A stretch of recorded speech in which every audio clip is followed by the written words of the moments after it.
Welcome to Mexico Unexplained, where we will explore the magic, the mysteries, and the miracles of Mexico. This series presents information based partly on theory and conjecture. The podcaster's purpose is to suggest some possible explanation, but not necessarily the only ones to the subjects we will examine. Here is your host, Robert Bitto. Welcome, and muy bienvenidos to episode number 215 of Mexico Unexplained, where we examine the magic, the mysteries, and the miracles of Mexico. I'm your host, Robert Bitto. The Aztec Empire dominated most of central Mexico when the Spanish arrived in the early part of the 16th century. This was about 3 centuries after the Aztecs established themselves in the Valley of Mexico as a sedentary people, arriving along with other waves of Nahua-speaking peoples from somewhere in the north. When the Aztecs began conquering neighboring peoples and trading with other cultures even farther afield, they incorporated many elements of various cultures into their own. The ancient Mesoamerican calendar system and certain aspects of religion were folded into Aztec civilization over time. Later Aztec emperors began standardizing religious beliefs and practices with the goal of having a state religion, while conquered peoples were allowed to maintain their local gods and religious freedom was granted to subjugated people throughout the empire. The Aztecs did have standard gods worshipped throughout their territories, and some of those gods were intricately connected to the calendar system and to time itself. Like the ancient Maya and other civilizations throughout pre-Hispanic Mexico, the Aztecs had 9 lords of the night, called the Tezcatlipoca. Each of the 9 lords of the night were assigned to a day on the 260-day Aztec calendar. Those 9 days linked to each lord would repeat, much like the 7 named days in our week. Anthropologists and Aztec historians originally thought that the 9 lords corresponded to the 9 levels of the underworld, and each lord became the primary ruler of the underworld during each of the 9 hours of the nighttime. This theory has pretty much been discarded by modern scholars, although some still believe that the lords filled this function in addition to being represented on the calendar. Some scholars have also noticed that the 9-day cycle occurs 29 times during the 260-day calendar. 29 is also the number of days of a cycle of the moon that occurs 9 times on that same calendar. The math aside, each lord of the night had certain characteristics and was associated with various omens or a certain fortune. Thus, the lords played an important role in the everyday lives of the Aztecs, who were born and celebrated other life events on days with specific meanings. The Maya had a similar system, so this practice of assigning certain gods or goddesses to certain days was most likely common throughout ancient Mexico. For the Aztecs, the first lord of the night was the god Tezcatlipoca. Many researchers believe that this god is one of the oldest gods of the Aztecs and had been worshipped in the Valley of Mexico long before the nomadic Aztecs settled down there, possibly back to Toltec times. He was said to have lived in the center of the earth in a palace made of turquoise, which symbolized fire to the priestly and noble classes of ancient Mexico. As a bringer of hope, Tezcatlipoca represented food during famine, light in the darkness, and life after death. As he played many roles, Tezcatlipoca was the god of volcanoes, and as the first lord of the night, he was also the god of time itself. As the god of fire, altars in Aztec homes dedicated to Tezcatlipoca always had a small flame burning on them. As the oldest of the gods, Tezcatlipoca was the patron or personal protector god of the Aztec emperor. He was also the patron of the long-distance traveling merchant class called the Pochteka. For more information about the Pochteka, please see Mexico Unexplained episode number 102. The god occupying the second night in the Aztec calendar was Tezcatlipoca, the Great Smoking Mirror. The mirror reference comes from the fact that this god was connected to obsidian, the volcanic glass that was often polished into mirrors by many ancient Mexican cultures.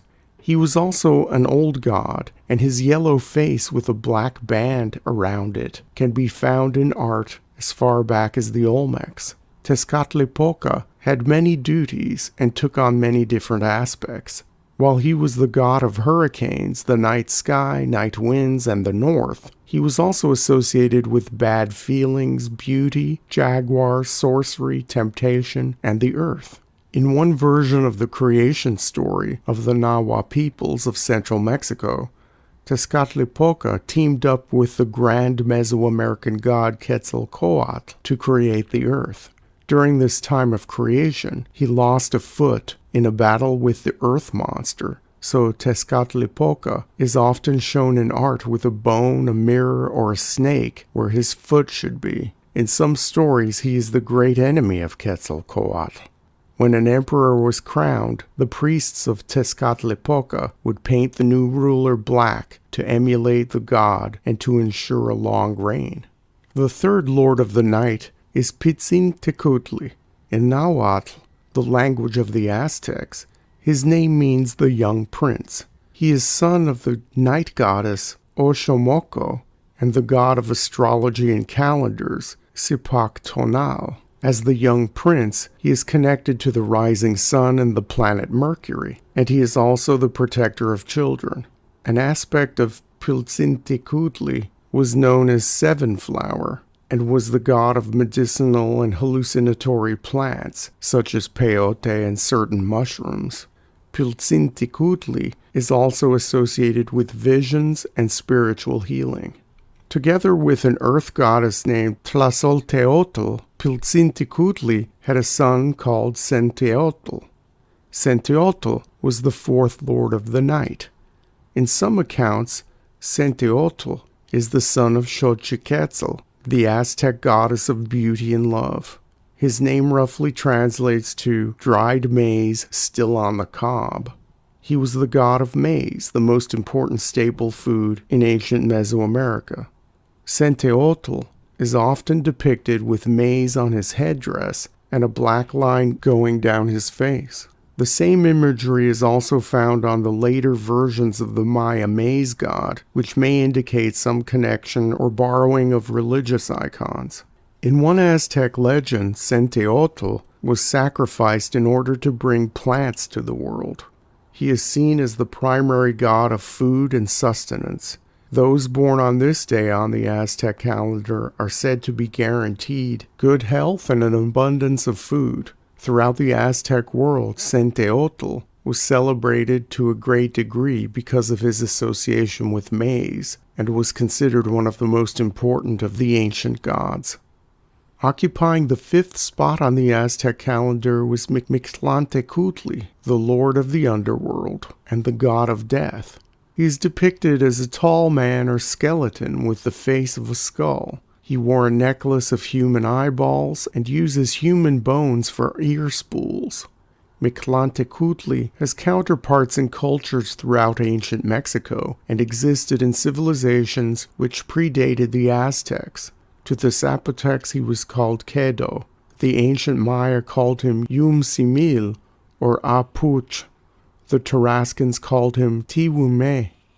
Art and iconography of the earlier Olmec culture suggests that they too had a death god similar to Mictlantecutli, but they did not have a formal writing system and hence his name is not known. By the time of the consolidation of power of the Aztecs, Mictlantecutli's worship had been standardized throughout the empire, and he became one of the most powerful and influential gods at the time of the Spanish conquest. Mictlantecutli is associated with spiders, owls, bats, and the north. For more information about this powerful death god, please see Mexico Unexplained episode number 170. The sixth lord of the night was a lady, the goddess Chalchihuitlicue. Her name translates from Nahuatl as she of the jade skirt. In some parts of the Aztec Empire, she was known as Chalchiutlatonac, she who shines like jade, and Matlalcueye, owner of the blue skirt. In some stories, she's the sister of Tlaloc, the Aztec rain god. In other stories, she is his wife. Chalchihuitlicue protected growing crops and was also the protector of women and small children. In the Aztec creation story, Chalchihuitlicue presided over the fourth sun, or the fourth creation of the world. The fourth creation of the world was destroyed when Chalchihuitlicue caused it to rain for 52 years, drowning everything, in retaliation against Tlaloc for his mistreatment of her. She thus became the goddess of drowning victims. While serving that role, she was also the goddess of groundwater, birth, and beautiful youth. Chalchihuitlicue is also said to have once ate the sun and the moon, and later became the mother of Tezcatlipoca, a deity corresponding closely to what we would call the man in the moon. The seventh lord of the night was also female, the goddess Tlazolteotl. Researchers believe that this goddess was originally Huastec, and when the Aztecs conquered the Gulf Coast, they brought Tlazolteotl back to Tenochtitlan, and she then became part of the Aztec pantheon. She was also known as Ixcuina, which was a corruption of her Huastec name, Ixcuinim. Tlazolteotl was the goddess of lust and all of the vices. Through one of her earthly priests, she could listen to your transgressions, forgive your sins, and suggest a penance, much like a priest in the Catholic Church. The forgiveness of sins often included the ritual practice of eating small amounts of dirt or purification through a steam bath. Tlazolteotl was the patron goddess of adulterers and was also thought to cause a variety of diseases. The eighth lord of the night is the Aztec god Tepeyolotl. In Aztec, the god's name combines the words Tepetl, mountain, and Yolotl, which means heart or center. His name loosely translates to heart of the mountains. As a nature god, he was the patron of jaguars, deer, and mountains. He is also the god of earthquakes and echoes. Tepeyolotl is depicted in many illustrations as a jaguar leaping towards the sun. The spots on his coat represent the stars in the sky, and in certain illustrations, constellations are recognizable. If Tepeyolotl is represented in human form, he is often shown as cross-eyed and carrying a long staff. He is either a friend or brother of the second lord of the night, Tezcatlipoca. Tezcatlipoca would often wear Tepeyolotl as an animal skin to trick humans and other gods so that they did not know who he really was. Tepeyolotl is considered a minor god and one of the newer gods in the Aztec cosmology. The ninth and final lord of the night was the great god Tlaloc, well known as the Aztec god of rain. Tlaloc had a long history among the Aztecs and was more than just responsible for storms. For a lengthy exploration of this god, please see Mexico Unexplained episode number 152.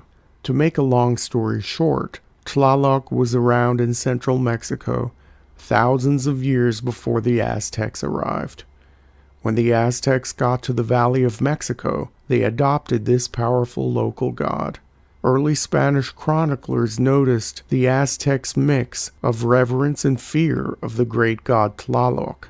While the god could bless crops with rain and smile down on the people and give them an abundant harvest, Tlaloc could also be very temperamental. He had the power to withhold rain and thus cause drought and famine. He could also punish humans through floods, hailstorms, and hurricanes. If a specific person angered him, Tlaloc could aim with precision and strike him down with a lightning bolt. Tlaloc was the lord of the third sun, or the third incarnation of our physical universe. As with the other gods, Tlaloc served other purposes. He was the god of water and of water-dwelling creatures. He was also the god of earthly fertility. The ninth day was considered important because the calendar cycle would repeat again. So the 9th night, inhabited by Tlaloc, was especially significant. After Tlaloc, the week would start anew, and the Aztec people were given 9 more days to get it all right again. Thank you once again for listening to another episode of Mexico Unexplained. Remember to like and subscribe to us on YouTube and follow us on Twitter. Tell your friends by sharing these shows with others. Please go to our website, MexicoUnexplained.com, for references, illustrations, and for free access to transcripts of past shows. Please visit Amazon.com to purchase the books Mexico Unexplained and Mexican Monsters to get hard copies of the magic, the mysteries, and the miracles of Mexico. We appreciate your kind attention once again. Until next time, thank you and gracias. Thank you for listening to another episode of Mexico Unexplained with host Robert Bitto. For show summary, relevant links and commentary, please check out our website at mexicounexplained.com. Like us on Facebook and be a part of the conversation. Adios and hasta la vista.